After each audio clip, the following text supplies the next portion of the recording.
السميع العليم من الشيطان الرجيم من همزه ونفخه ونفسه وَإِذَا اور جب أَذَقْنَا النَّاسَ رحمتاً چکھاتے ہیں ہم لوگوں کو رحمت، پہنچاتے ہیں ہم لوگوں کو رحمت، فرحوا بہا بہت خوش ہوتے ہیں یہ اس رحمت کے ساتھ، وَإِن تُصِبْهُمْ اور اگر پہنچے ان کو سیئۃ کوئی تکلیف برائی، بما اس چیز کی وجہ سے قدمت ایدیہم جو آگے بھیجا ان کے ہاتھوں نے، اذا ہم یقنطون تو اس وقت یہ نا امید ہو جاتے۔ اولم یرو کیا ان لوگوں نے نہیں دیکھا، ان اللہ بے شک اللہ تعالیٰ یبسط الرزق پھیلاتا ہے رزق کو، فراخ کرتا ہے رزق کو، لمن یشاء جس کے لیے چاہتا ہے، ویقدر اور تنگ کرتا ہے جس کے لیے چاہتا ہے۔ ان فی ذالک بے شک اس میں لآیات لقوم یؤمنون البتہ نشانی ہے ایسی قوم کے لیے جو ایمان لاتی ہے۔ فآت ذی القربی پس آپ دیں رشتہ داروں کو، قرابت داروں کو، حقہ ان کا حق، والمسکین اور مسکین کو، وابن السبیل اور مسافر کو۔ ذالک یہ خیر للذین بہتر ان لوگوں کے لیے، یریدون جو ارادہ کرتے ہیں، وجہ اللہ اللہ تعالیٰ کے چہرے کا، وَأُولَٰئِکَ هُمُ الْمُفْلِحُونَ اور یہی لوگ کامیاب ہونے والے ہیں۔ وَمَا آتَیْتُمْ اور جو بھی تم دو یا دیتے ہو من ربن سود، لیربو فی اموال الناس تاکہ وہ بڑے لوگوں کے مالوں میں، فلا یربو عند اللہ پس نہیں وہ بڑھتا اللہ تعالیٰ کے پاس۔ وما آتیتم من زکوٰۃ اور جو بھی تم دیتے ہو زکوٰۃ، تریدون وجہ اللہ تم ارادہ کرتے ہو اللہ تعالیٰ کے چہرے کا، فاولئک هم المضعفون بس یہی لوگ بڑھانے والے ہیں۔ اللہ الذی اللہ تعالیٰ تو وہ ذات ہے، خلقکم جس نے پیدا کیا تم کو، ثم رزقکم پھر رزق دیا اس نے تمہیں، ثم یمیتکم پھر وہ مارے گا تمہیں، ثم یحییکم پھر وہ زندہ کرے گا تمہیں۔ حل من شرکائکم کیا ہے تمہارے شریکوں میں سے، من وہ، یفعلوا جو کرے، من ذالکم اس میں سے، من شیئن کچھ بھی، سبحانہ پاک ہے وہ اللہ تعالیٰ، وتعالی اور بلند ہے، اما یشرکون اس چیز سے جو یہ شرک کرتے ہیں۔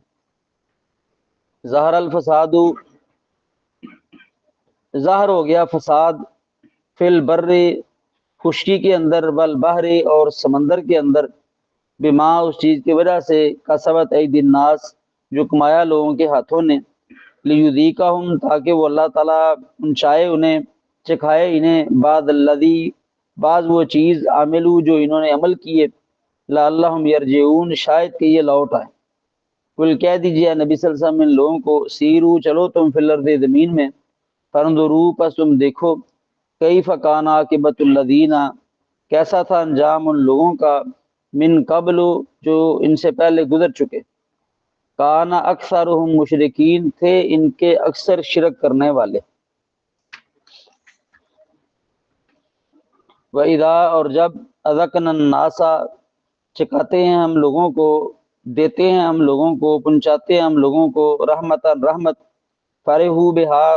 خوش ہوتے ہیں یہ اس رحمت کے ساتھ، وَإِن تُصِبْهُمْ اور اگر پہنچے انہیں سیئۃ برائی تکلیف،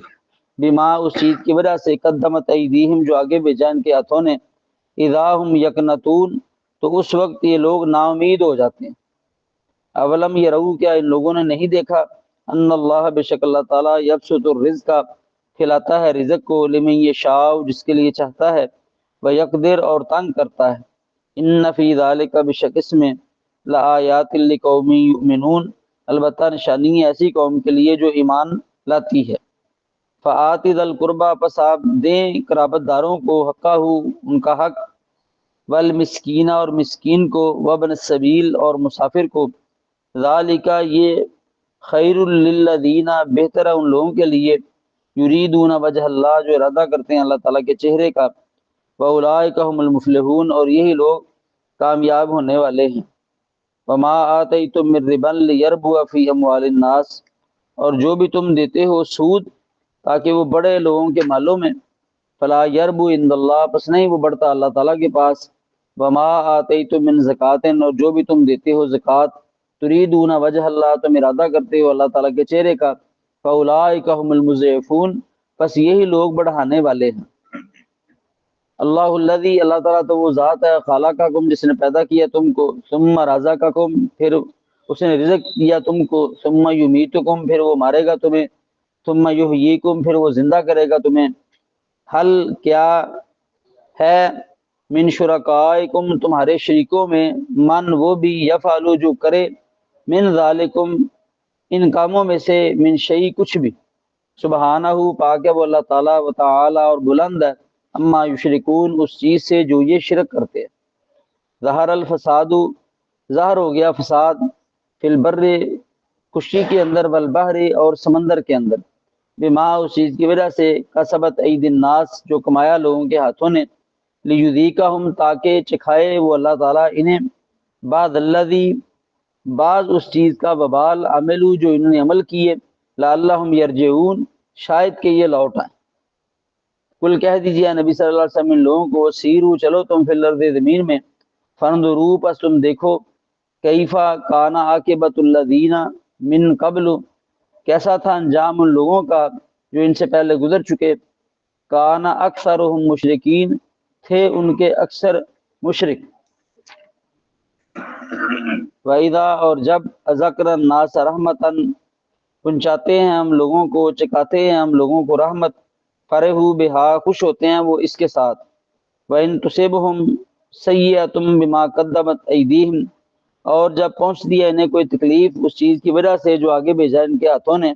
اذا ہم یقنطون، تو اس وقت یہ نا امید ہو جاتے ہیں۔ اولم یرو، کیا ان لوگوں نے نہیں دیکھا، ان اللہ، بے شک اللہ تعالیٰ، یبسط الرزق،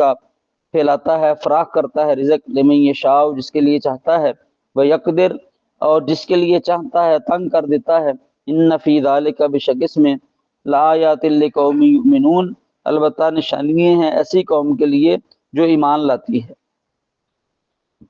ان آیات میں اللہ سبحانہ وتعالیٰ نے انسان کی حالت کو بیان کیا ہے کہ جو انسان ہے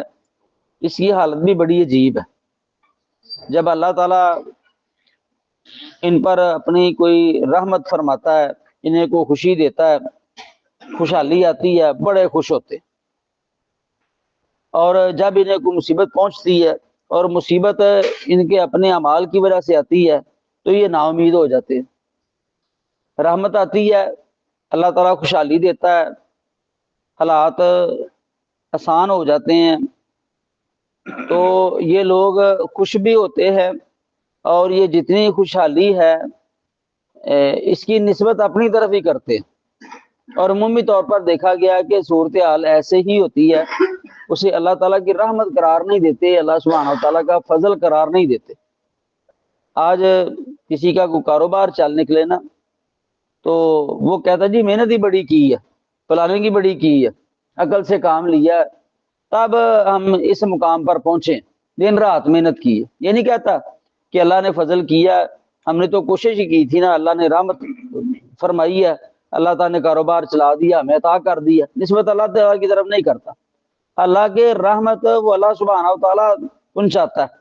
اللہ سبحانہ وتعالیٰ ہی حالات بہتر کرتا ہے، وہی خوشحالی دینے والا ہے، وہی حالات بہتر کرنے والا ہے۔ تو ایک تو خوش ہوتے ہیں، پھر خوش ہو کر اس کا شکر ادا نہیں کرتے، حالانکہ اللہ سبحانہ وتعالیٰ کو نعمت عطا کرے، رحمت نازل فرمائے تو اس کا تو شکر ادا کرنا چاہیے، اس کی تعریف کرنی چاہیے تاکہ اللہ تعالیٰ اور عطا کرے، کیونکہ اللہ سبحانہ وتعالیٰ نے قرآن مجید میں فرمایا لئن شکرتم لازیدنکم، اگر تم شکر کرو گے نا تو اللہ تعالیٰ تمہیں اور عطا کرے گا۔ تو اللہ تعالیٰ کسی بھی معاملہ میں کوئی خوشی عطا کرتا ہے، اپنی رحمت نازل فرماتا ہے، تو اپنی بڑائی بیان کرنے کی بجائے اللہ سبحانہ وتعالیٰ کی تعریف کرنی چاہیے اور اسے اللہ سبحانہ وتعالیٰ کی رحمت اور فضل قرار دینا چاہیے۔ تو جب نقصان پہنچ جاتا ہے، اور نقصان انسان کو اپنے اعمال کی وجہ سے آتا ہے، قرآن یہی کہتا ہے کہ جب انہیں کوئی مصیبت آتی ہے، تکلیف آتی ہے، تو یہ اس چیز کی وجہ سے جو ان کے ہاتھوں نے آگے بھیجا، تو اس وقت یہ نا امید ہو جاتے ہیں، اور پھر نہیں کہتے کہ ہمارے گناہوں کا وبال ہم پہ آیا۔ یعنی ایک ہوتا ہے نا کہ کوئی مصیبت آئی، آفت آئی ہے، فوراً انسان کے ذہن کے اندر بات آ گئی کہ میں نے کوئی نہ کوئی گناہ کا کام کیا ہے، اللہ کی نافرمانی کی ہے، یا میں نے کسی کا حق دبایا ہے جس کی وجہ سے یہ مصیبت آئی ہے، یہ سوچ نہیں آتی اللہ ماشاء اللہ، فوراً وہ انسان کا ذہن تقدیر کی طرف چلا جاتا ہے، کہتا جی وہ باجی وہ قسمت میں اس طرح لکھا تھا۔ تو جس خوشحالی پر انسان اتراتا ہے، جس مال کے ملنے پر انسان اتراتا ہے، حالات کی بہتری پر انسان فخر کرتا ہے، وہ بھی قسمت میں لکھا ہوا، اس وقت نسبت اللہ تعالیٰ کی طرف نہیں کرتا، تو اس وقت اپنے آپ کی بڑائی بیان کرتا ہے۔ دو آدمی کاروبار کر لے نا، یا ایک آدمی کاروبار کر رہا ہے، کوئی آدمی وہی کام کر لے، اس کا کام نہ چل سکے، تو کوئی بندہ کہہ دینا یار فلاں نے بھی کام شروع کیا، اس کا کام تو نہیں چلا، تمہارا کام تو اچھا ہے، تو کہتا جی ہم سے مشورہ لیتا، اسے عقل ہی نہیں ہے کاروبار کس طرح کیا جاتا ہے، میں طرح طرح کی باتیں کرتا ہے، حالانکہ عقل سے تو رزق نہیں کمایا جاتا، نہ عقل سے پیسہ آتا ہے، نہ قسمت تبدیل ہوتی ہے۔ بڑے بڑے عقل مند ہم نے بندے دیکھے ہیں، وہ بیچارے روٹی سے تنگ ہے، اور بڑے بڑے کم عقل آدمی ہیں جن کو بات کرنے کا سلیقہ نہیں ہے، انہیں اپنی دولت کا علم نہیں ہے۔ تو رزق عطا کرنے والا تو اللہ ہے، رحمت فرمانے والا تو اللہ ہے، تو اللہ تعالیٰ رحمت عطا فرمائے تو اسے اللہ کا فضل قرار دینا چاہیے، اور اگر کوئی مصیبت آ جائے نا تو انسان کو اپنے اعمال کی طرف غور کرنا چاہیے، تو اسے وہ جو اللہ تعالیٰ کی نافرمانی کر رہا ہے اسے چھوڑنا چاہیے، اللہ تعالیٰ کی طرف رجوع کرنا چاہیے، اور اللہ تعالیٰ کی رحمت سے نا امید نہیں ہونا چاہیے، کیونکہ اللہ تعالیٰ قرآن مجید میں فرماتے ہیں لا تقنطوا من رحمت اللہ، کسی بھی معاملہ میں اللہ تعالیٰ کی رحمت سے نا امید نہیں ہونا چاہیے، وہ کوئی بھی معاملہ ہو جائے تو انسان اللہ تعالیٰ کی طرف رجوع کرے، اپنے گناہوں کی معافی مانگے۔ باقی رزق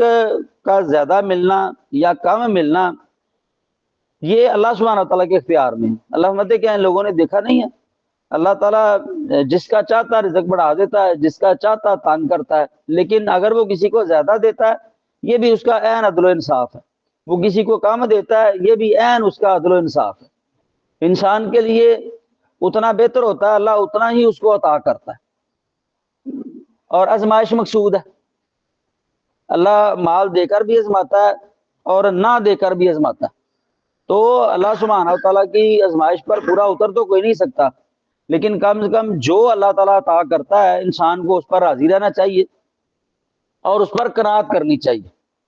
کیونکہ نبی علیہ السلام کا فرمان ہے اِنَّ لِكُلِّ أُمَّةٍ فِتْنَةً وَفِتْنَةُ أُمَّتِي الْمَالِ، ہر امت کی اللہ سبحانہ تعالیٰ نے ایک آزمائش کی ہے، میری امت کی آزمائش یہ مال ہے، اس مال کے ذریعے اللہ تعالیٰ انسان کی آزمائش کرے گا۔ تو رزق کا زیادہ ملنا یہ اس بات کی علامت نہیں ہے کہ اللہ خوش ہے، اللہ راضی ہے، کسی کو رزق کم ملتا ہے یہ اس بات کی دلیل نہیں ہے کہ اللہ اس بندے سے ناراض ہے، اللہ تعالیٰ کے راضی ہونے اور اللہ کے ناراض ہونے کا معیار اور ہے، وہ اطاعت فرما برداری ہے، جس قدر انسان اللہ کی فرما برداری کرے گا، باتیں مانے گا، دین اسلام پہ عمل کرے گا، اللہ راضی ہوگا، نافرمانی کرے گا اللہ ناراض ہوگا۔ مال و دولت یہ تو آزمائش ہے، وہ اللہ بہتر جانتا ہے میں نے کس کو کتنا عطا کرنا ہے، کس کو کتنا عطا نہیں کرنا، لیکن یہ بات ہے کہ اگر اللہ سبحانہ تعالیٰ نے کسی کو مال دیا ہوا ہے نا تو وہ مال سارا اس کا نہیں ہے، اللہ سبحانہ تعالیٰ نے اپنا حق بھی اس پر رکھا ہوا ہے زکوٰۃ، اور جو بندے ہیں ان کے بھی حق رکھے ہوئے ہیں کہ وہ وقتاً فوقتاً کوئی رشتہ دار ہے، مسکین ہے، یتیم ہے، ضرورت مند ہے، تو اس کے مال میں حق ہے کہ وہ ان کو دے، یہ نہ سمجھے کہ مجھے مال اتنا مل گیا تو یہ سارا میرا ہی ہے، اگر وہ زکوٰۃ ادا نہیں کرے گا یا رشتہ داروں کے، مساکین کے، غرباء کے، مسافروں وغیرہ کے حق ادا نہیں کرے گا تو اللہ سبحانہ تعالیٰ نے قیامت والے دن پوچھنا تو ہے نا، تو وہی بات اللہ سبحانہ تعالیٰ نے آگے بیان کی ہے، تو اللہ فرماتے فآتِ ذی القربى حقہ، پس آپ دیں قرابت داروں کو ان کا حق، آپ کے مال میں رشتہ داروں کا حق ہے زکوٰۃ کے علاوہ بھی، اگر ایک تو ہے زکوٰۃ تو دینی دینی، ایک ہے کہ اللہ تعالیٰ نے ہمیں مال دیا ہوا ہے، ہمیں پتہ چلتا ہے کہ ہمارا فلاں جو رشتہ دار ہے وہ مالی طور پر کمزور ہے، وہ بیمار ہو گیا ہے، اسے ادویات کی ضرورت ہے، یا گھر میں کوئی پریشانی آ گئی ہے، حالات اس کے موافق نہیں ہیں، گھر کا گزارا نہیں چل رہا، یا کوئی محلے کے اندر مسلمان ہے، مسکین ہے، یا مسافر ہے، وہ بیچارہ سفر کے اسباب اس کے پاس ختم ہو گئے ہیں، تو اللہ فرماتے ہیں قرابت داروں کو ان کا حق دے دو، یہ نہیں کہا کہ قرابت داروں پر تم احسان کرو، یہ ان کا حق ہے تمہارے مالوں میں، تم نے دینا ہی دینا، تو تم ان کو حق دو، اور مسکین کو بھی دو، مسافر کو بھی دو۔ ذالک خیر للذین، یہ بہتر ہے ان لوگوں کے لیے، یریدون وجہ اللہ، جو ارادہ کرتے ہیں اللہ تعالیٰ کے چہرے کا، واولئک هم المفلحون، اور یہی لوگ کامیابی حاصل کرنے والے ہیں۔ تو اللہ فرماتے ہیں کہ یہ جو مال تم نے دینا ہے نا، حق والوں کو حق دینا ہے، یہ بہتر ہے ان لوگوں کے لیے جو اللہ کا چہرہ تلاش کرتے ہیں۔ مطلب کیا ہے کہ تمہارے مالوں میں اللہ سبحانہ وتعالیٰ نے ان کا حق رکھا ہوا ہے، تو تمہیں چاہیے ان کا حق ادا کر دو۔ اس کا فائدہ کیا ہوگا؟ ایک تو تمہیں کامیابی ملے گی، اور اس سے بڑی کامیابی کیا ہو سکتی ہے کہ تمہیں اللہ سبحانہ وتعالیٰ کا دیدار نصیب ہوگا۔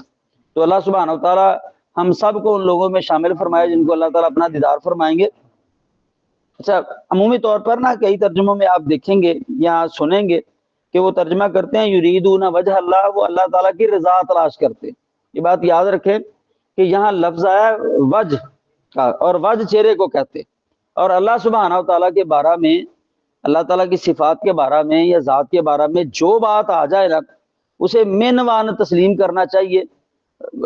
وہ اور اس کی کیفیت نہیں پیش کرنی چاہیے، کسی کے ساتھ اس کو تشبیہ نہیں دینی چاہیے۔ بس اللہ کا چہرہ ہے جس طرح اللہ تعالیٰ کی ذات کے لائق ہے۔ تو اللہ تعالیٰ رضا کا لفظ بھی تو بیان کر سکتے تھے نا، کسی جگہ پر اللہ نے رضا کا لفظ استعمال کیا، لیکن یہاں نہیں کیا، تو ہمیں کیا ضرورت ہے تعویل کرنے کی؟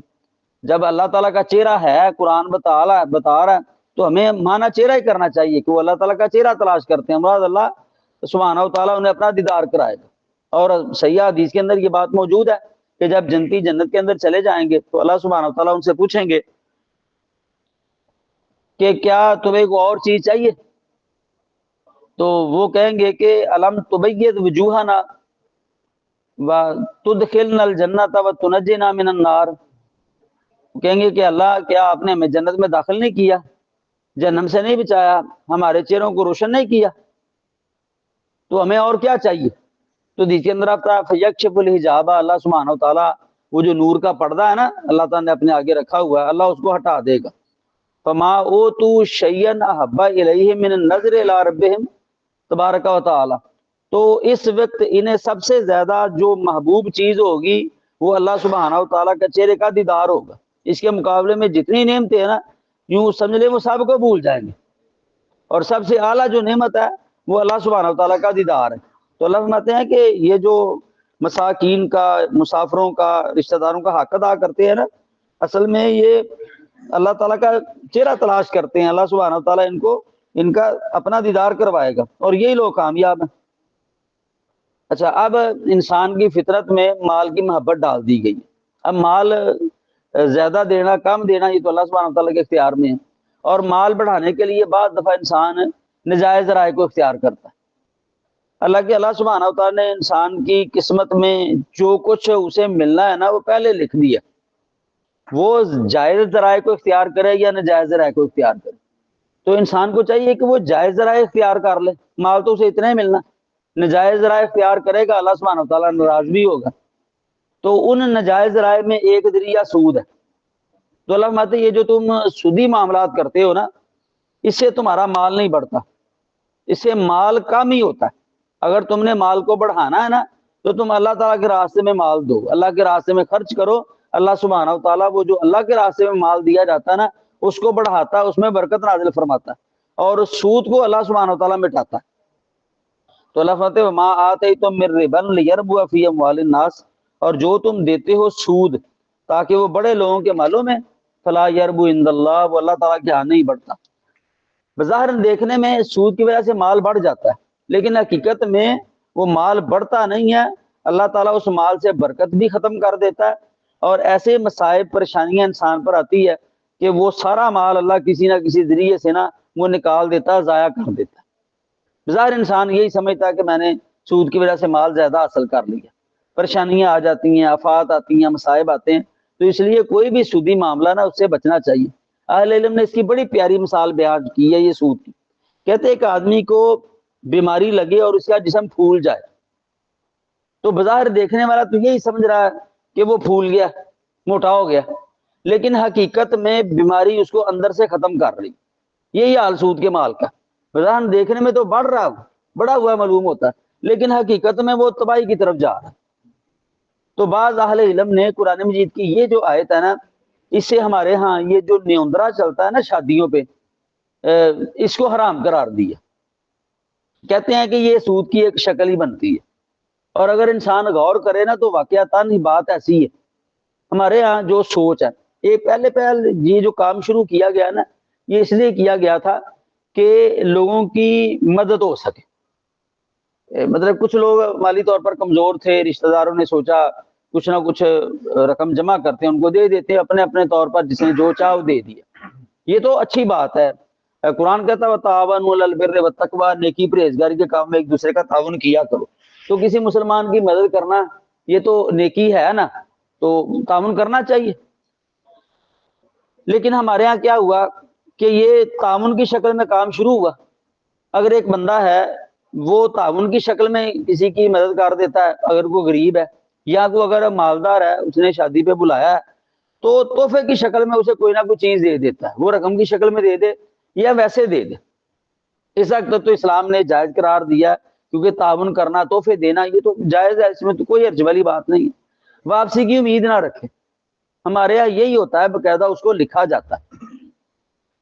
جتنے پیسے دیے جاتے ہیں نا، پھر دیتے وقت سوچ یہ ہوتی ہے کہ ہمارے یہاں بھی تو خوشی آنی ہے نا، یہ اضافہ کر کے ہی دے گا. اور جب وہ اضافہ کر کے نہیں دیتا، وہاں لڑائیاں ہوتی ہیں. کہتے اتنا تو ہم نے دیے تھے، تم اضافہ کیا کر رہے. اور یہ لڑائیاں ہم نے خود ہوتے ہوئے دیکھی. تو ظاہر بات ہے، میں تو اس نیت سے اس کو پیسے دے رہا ہوں کہ میں نے زیادہ لینے ہیں. تو کسی کو پیسے دے کر زیادہ لینے، یہی تو سود ہوتا، اور کیا ہوتا. ہاں، انسان تحفہ سمجھ کے دے دے، یہ جائز ہے. واپسی کی امید نہ رکھے. اس کی یہاں خوشی آئی ہے، دوسرا بندہ آیا ہے، وہ کچھ بھی دے کر نہیں گیا، اسے غصہ نہیں کرنا چاہیے. وہ کم دے گیا، اسے غصہ نہیں کرنا چاہیے. وہ زیادہ بھی دے گیا تو یہ رکھ لے، یہ اس کے لیے جائز ہے، کیونکہ اس نے واپسی کی نیت نہیں کی تھی، اس نے اپنی مرضی سے زیادہ دیے. لیکن ہمارے ہاں تو یہ رواج چل گیا کہ باقاعدہ لڑائیاں ہوتی ہیں، اور لڑائیاں ہوتی ہیں ہم نے دیکھی ہیں اضافے پر. تو جو اضافہ پر کسی کو پیسے دینا، یہی تو سود ہوتا ہے. تو لہذا اس سے بچنا چاہیے. تحفے کے طور پر آپ دیں اللہ کی رضا کے لیے کہ ہم نے تعاون کیا یا ہم نے تحفہ دیا. آگے آپ کو ملے نہ ملے، زیادہ مل جائے کم مل جائے، آپ کو اس کی پرواہ نہیں ہونی چاہیے، لڑائی نہیں ہونی چاہیے. اس حد تک تو ٹھیک ہے. تو اگر لکھ کر لڑائی کرنی ہے تو اس رسم کو ختم کرنا چاہیے. تحفے کے طور پر دیں، پھر بھول جائیں. نیکی ہے، اللہ سبحانہ و تعالیٰ آپ کو اجر دے دے گا. تو انہوں نے قرآن مجید کی اس آیت سے یہ استدلال کیا. اور قرآن مجید کی ایک دوسری آیت بھی آتی ہے، فلا تمنن تستکثر، آپ کسی کو اس لیے نہ دیں کہ آپ اس سے زیادہ لیں گے. اللہ سبحانہ و تعالیٰ نے نبی علیہ الصلوۃ والسلام کو یہ بات کہی ہے کہ کسی پر احسان کر کے کسی کو اس لیے چیز نہیں دینی کہ آپ نے اس سے زیادہ لینا. یہ طریقہ ٹھیک نہیں ہے. احسان کرنا ہے کسی پر، تحفہ دینا، تحفہ سمجھ کے دے دیں، واپسی کی امید نہ رکھیں. اگر وہ دے دے تو ٹھیک ہے، نہیں دیتا تو پھر کوئی بات نہیں. تو اللہ فتح وما آتیتم من زکات، اور جو بھی تم دیتے ہو نا زکات، تریدون وجہ اللہ، تم ارادہ کرتے ہو اللہ تعالیٰ کے چہرے کا، تمہاری امید یہ ہے کہ اللہ ہمیں اپنا دیدار کرائے گا، تم اللہ کے راستے میں زکات بھی دیتے ہو، مال بھی خرچ کرتے ہو. اللہ فتح فاولئک هم المضعفون، بس یہ لوگ بڑھانے والے ہیں، ان کے مال میں اضافہ ہوتا ہے. اور اللہ سبحانہ تعالیٰ قرآن میں یہ بات ارشاد فرماتے ہیں وما انفقتم من شیء فهو یخلفہ وهو خیر الرازقین، جو بھی تم اللہ تعالیٰ کے راستے میں مال خرچ کرتے ہو نا، اللہ اس کا بہتر بدلہ تمہیں عطا کرتا ہے، اور وہ کرے گا، اور وہ سب سے بہتر رزق دینے والا. تو صدقے کی وجہ سے مال بڑھ جاتا ہے. اور ایک روایت کے اندر آتا ہے نبی علیہ الصلوۃ والسلام نے قسم اٹھا کے کہا کہ صدقہ مال کو کم نہیں کرتا.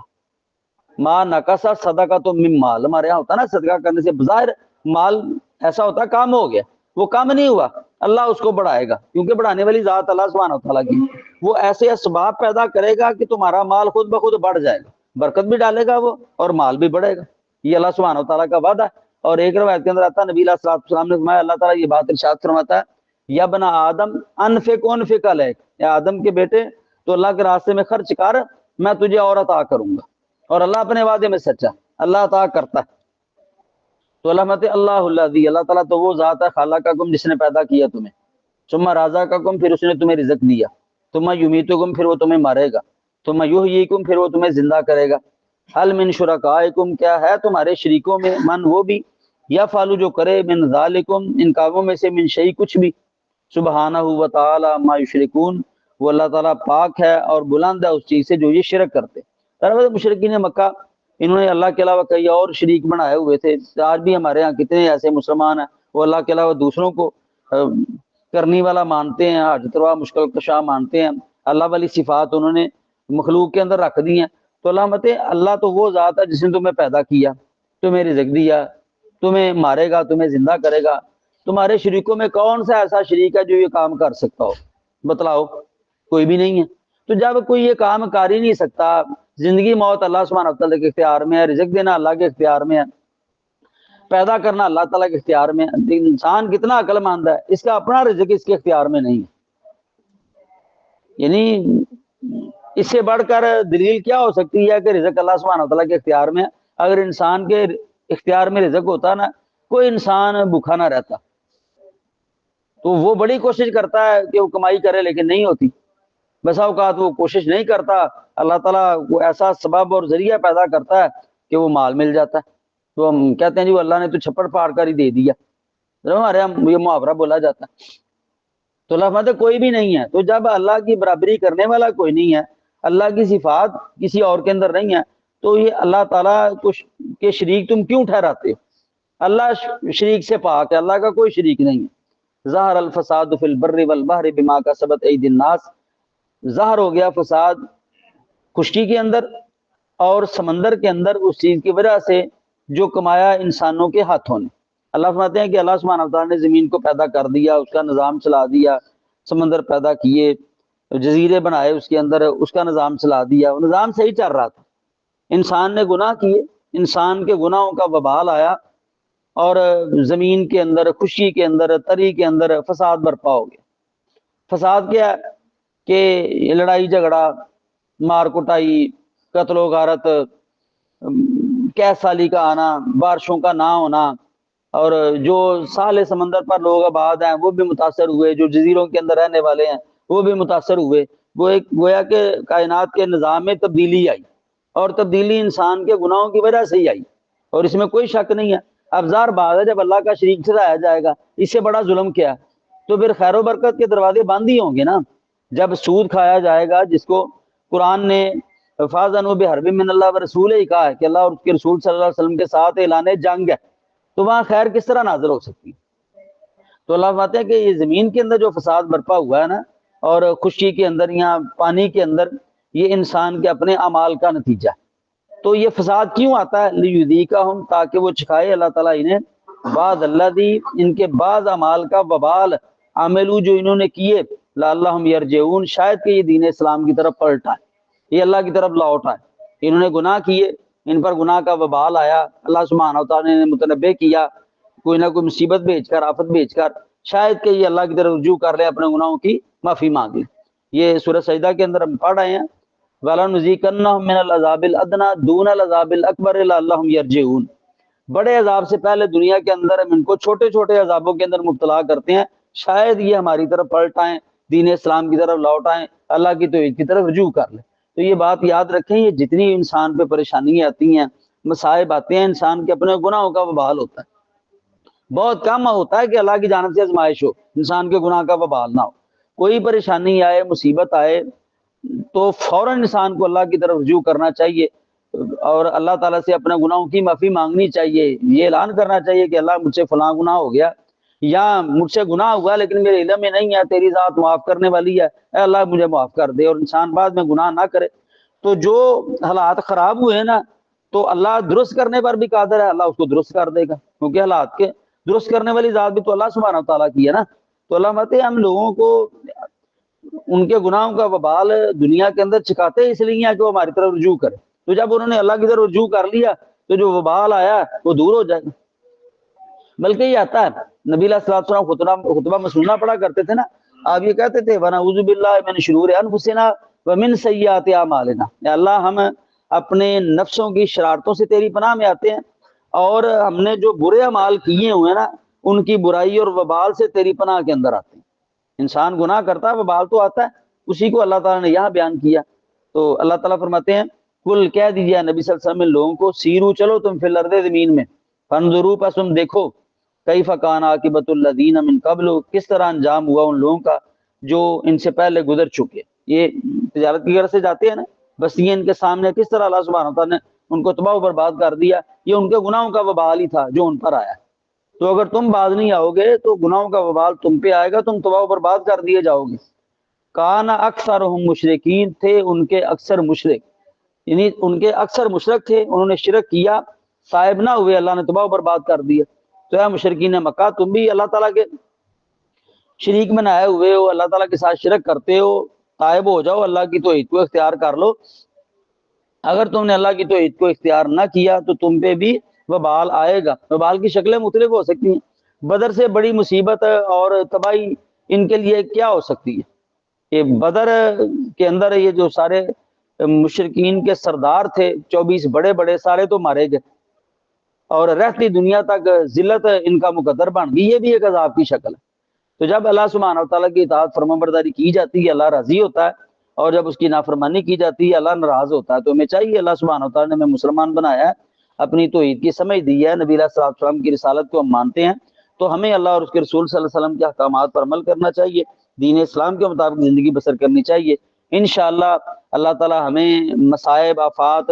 اپنی ناراضی سے ہمیں بھی محفوظ فرمائے گا، اور اللہ ہمارے لیے رحمت نازل فرمائے گا، آسانیاں پیدا کرے گا، ہماری دنیا بھی بہتر ہوگی، آخرت بھی بہتر ہوگی. اللہ تعالیٰ ہمیں توفیق عطا فرمائے.